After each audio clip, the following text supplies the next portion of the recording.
I work for a global labour union federation that represents 20 million public sector workers, and in many cases I also represent the global labour movement that represents about 200 million workers across the world, many of whom are in the room today.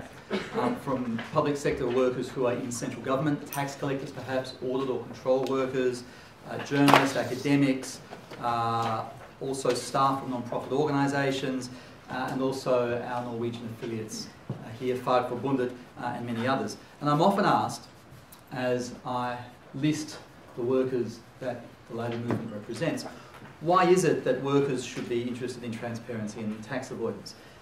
And there are many reasons, and I'll run through a number of them quite quickly.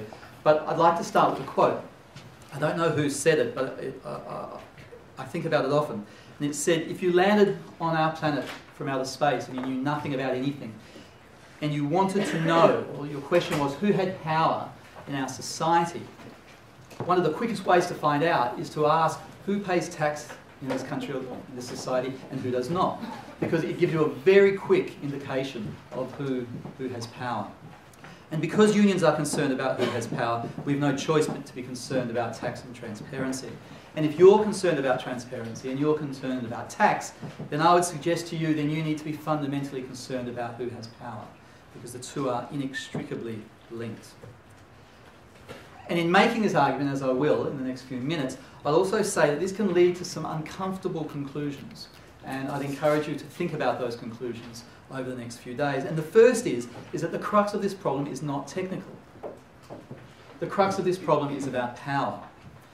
And it struck me, because I've been working on the McDonald's campaign. McDonald's avoids a lot of tax in Europe, but we think about $1 billion is shifted out of Europe through manipulations of transfer pricing. And as I was thinking about this, I was thinking 50 years ago, we put a man on the moon. We took a human being, we put them into a spaceship, we jetted them off of our planet, out of our atmosphere. We landed them on a satellite that orbits around Earth. We put them back in another little tiny spaceship. We shot that back out into space. It came back down. It landed through our atmosphere. It landed in the ocean. We found them. We picked them up, and we brought them home safely. We've done it a few times just to make sure it wasn't a fluke. We can do this. Where I live, near Geneva, they take very small pieces of matter and they break off atoms and they shoot it around in circles almost at the speed of light, and then they take another small atom and they spin it around in the opposite direction, and then they line them up and they smash them together, and then they look at what happens, which is largely the creation of subatomic particles, right? So why is it that we can do all of this, but if you walk into a hamburger store in Paris, we can't tax a hamburger? Right? The man on the moon 50 years ago, we can't tax a hamburger today in Europe. And when you think about that, it becomes very clear that this is not about a lack of knowledge, it's not about a sort of technical question, this is about whether or not we want to tax a hamburger. And that's very important. And it goes to some of the discussions we'll have here today that are quite practical, because the problem is not fundamentally about explaining to power what needs to change. They know what needs to change. They know the system better than us. We spend a lot of time trying to work out how it all works. Well, they know, because they're using it, and they benefit from it. And that's very important. They benefit from it. And so we hear a lot about the Panama Papers, and they were a surprise. But we need to remind ourselves of some of the names that were released. The Prime Minister of Iceland. These are people whose names were mentioned in connection with the Panama Papers. The Prime Minister of Iceland. The Prime Minister of Pakistan. The Prime Minister of Australia. The President of Argentina. The President of the Ukraine. The King of Saudi Arabia. Also listed were associates and family members. The father of the Prime Minister of the United Kingdom. This is the gentleman who called the Corruption Summit. Relatives of the President of China and associates of the Russian President. Now, if these are the connections that were revealed from one company in one tax haven, then how many of our politicians are involved in these activities? And in France, we had the situation where François Hollande was elected on a platform to crack down on tax avoidance. Great fanfare. Put in place one of the senior members of the Socialist Party as his minister to crack down on this. And we found out 2 years later that the very same minister had €2 million stashed in an undeclared account in Switzerland. Okay? we can't even find a minister to crack down on tax havens that doesn't have money in tax havens. And this brings us to the second slightly inconvenient truth. The problem is how to build pressure on our politicians to act against their own interests. It's how to get them to do things that they actually don't want to do. Right? That's very important. And these broader transparency issues that you're concerned about are also the worries of workers. And this is why I think it's important that workers are involved in the tax and transparency debate. And they are concerns that are linked to changes in the global economy over the last 30 years. And many people you've heard about this already, but basically in the 80s and the 90s there was a fundamental change in technology that allowed large factories, we call them big roofs, to be chopped up into small roofs and then shipped all over the world. And then they all traded with each other in the production process. It was just, you've seen a few presentations on it, I won't cover that ground. But the technological change in itself was not that important. Don't buy the line that the problem is that we now have the internet and therefore everything's changed. The internet itself and all this technology of itself isn't that important. But what it has done is reshape economic and political power. And it's taken that power out of national control. And that's very important. It's important for workers because if they don't accept lower wages and conditions, their factories and their jobs can be taken somewhere else and they can be put out of work. It shifts the power balance for workers. It's unleashed fundamental shifts in economics and politics. Who is the winner and who is the loser?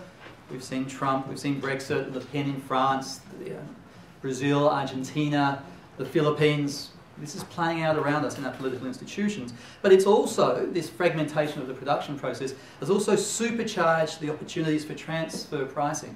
So as we now know, for example, that almost 50% of all global trade occurs inside firms. It's intra-firm trade. And the ability of firms in the production process to trade with each other creates the opportunities to misprice and to route the transactions through tax havens. And so these forces have affected workers at exactly the same time as they've affected the tax take.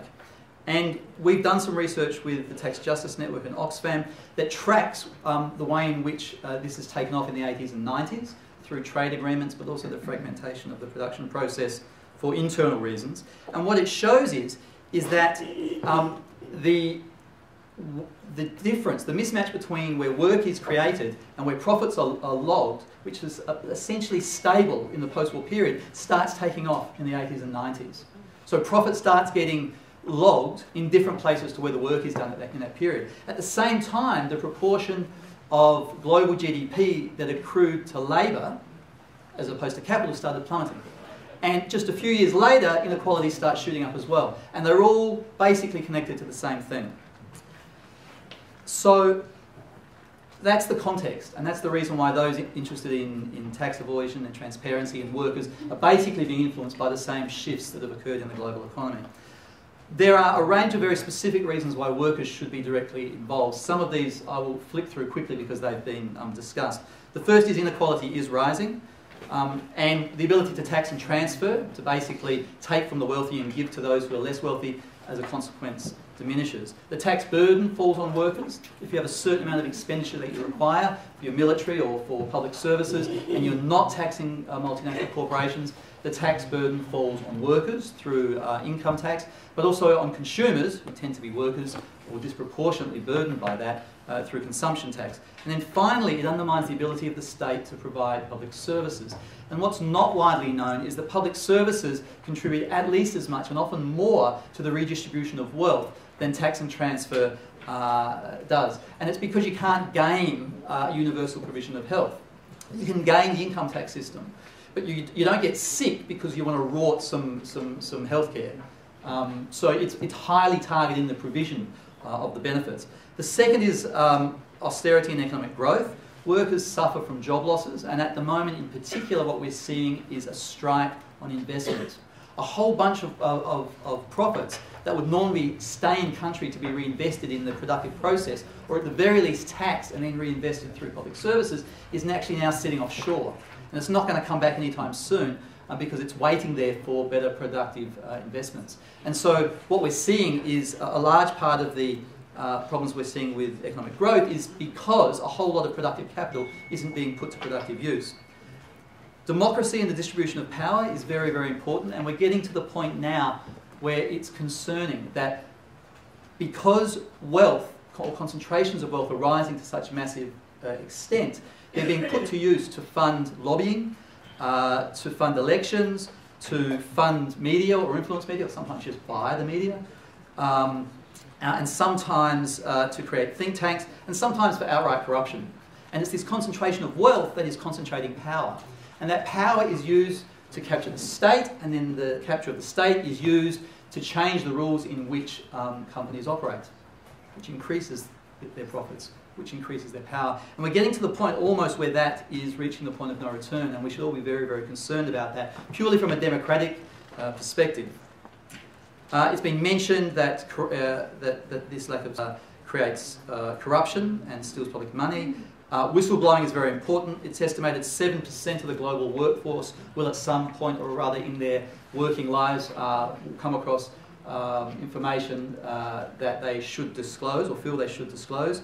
And in 32% of cases where fraud is uncovered, it's an employee who's blown the whistle. It's quite interesting when you think about the paradoxes that workers are put in. And they often suffer from that. They lose their jobs, their career prospects suffer, they suffer stress, not to mention prosecutions and jailings. And PSI is calling for an ILO convention on the protection of workers who are whistleblowers. But transparency is also important for workers in very direct ways. And one is through collective bargaining. In the good old days, workers wanted their corporation not to pay taxes so that the profits were higher, so that they could get a wage rise. Well, these days the profit doesn't trickle down, it just floods offshore. And so we're seeing increasing cases where workers are going and asking for wage rises, and the companies are saying, terribly sorry, we don't have the profits to pay you a wage rise. And we're seeing some stunning examples of this. I'll just mention one.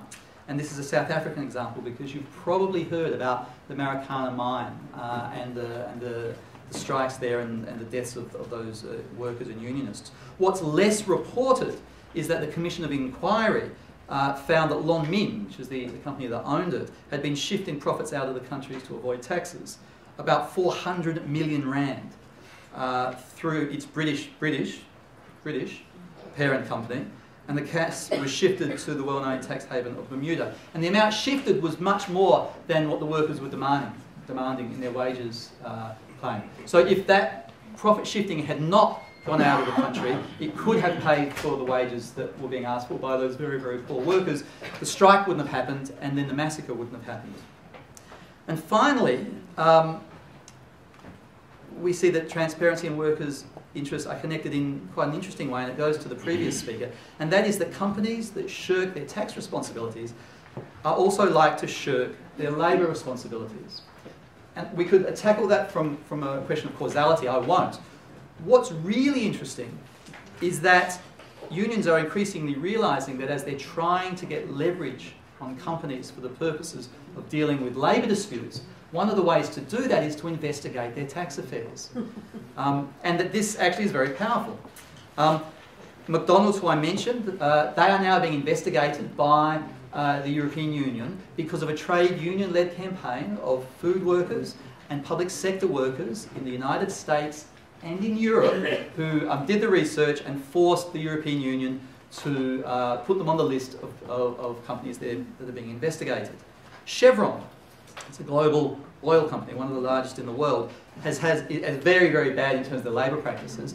And the Transport Workers Union realised that if they went on strike, they'd do a certain amount of damage. But in fact, if they were able to expose the transfer pricing abuse of Chevron, one, it would do brand damage, and that's increasingly important. But even more important than that, if they could get the tax office to come after them, they'd actually have to pay back tax, often for many years. They would have to change their future practices, and they might have to pay fines. And that the cumulative amount of damage that the unions could do to Chevron by getting governments to investigate their tax practices were much more powerful than if they just went on strike. And so the final message is, if we're interested in transparency, and if we're interested in stopping tax avoidance and evasion, we need to ask who has power, and then we need to ask who has the power that you can influence. And this is quite important, particularly for those thinking about the development context, because it is, whether we like it or not, the northern countries that make the rules. And it's very important that we support developing countries to build their power, to build tax systems that don't buy into the myths, to resist a lot of the foreign financial colonialism. But ultimately, it's the governments in the developed north who make the rules, and it's those governments that need to be influenced. And they tend not to be influenced by good arguments. They tend to be influenced by political power, local, domestic political power, the sort of political power that means that those politicians will lose government. That's what they care most about. And so what we need to do is ask ourselves, how do we communicate with workers and citizens? Not on the basis of perhaps some altruistic means, because we know that even in the most altruistic countries in the world, arguments about development have only a limited amount of currency. We need to ask, how do we influence the people who can influence our governments about their own interests? And that means, how do we talk to workers and citizens in our own countries, countries like Norway, about how they can get their governments to stop tax avoidance and to increase transparency in those workers' interests. And when you think about that, it changes the way you look about the political task. But also, you're not throwing anyone to the wolves, because the reality is that workers in Norway, for example, tend to have more in common with workers, say, in Africa or in Latin America than either group has with the business interests in their own countries. So the things that a car worker wants in Nigeria, basically the same things that a car worker wants in Detroit or in the Philippines, in Manila. They want inequality to decrease. They want better public services, education for their children, perhaps elder care for their parents or health care for them and their family. They want decent wages so that they can go about their life with a certain amount of dignity, and they want jobs. And it's the discussion of these things in your own country that can put political pressure on your own governments.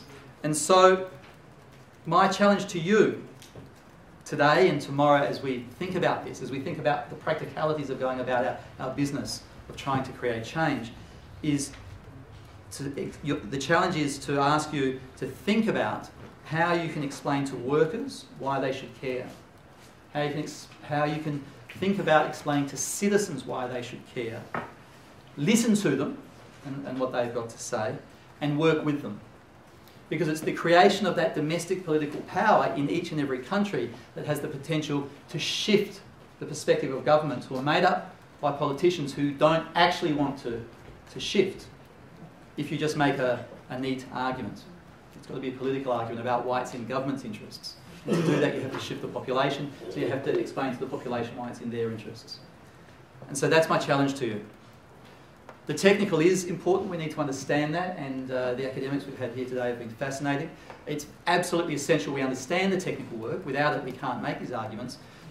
But my challenge is to stop thinking about how to make an argument to convince a politician about why they should do the right thing, and start thinking about how we can make arguments to workers and citizens, why it's in their interests, so we can force politicians to do things that generally they don't want to do. Thank you.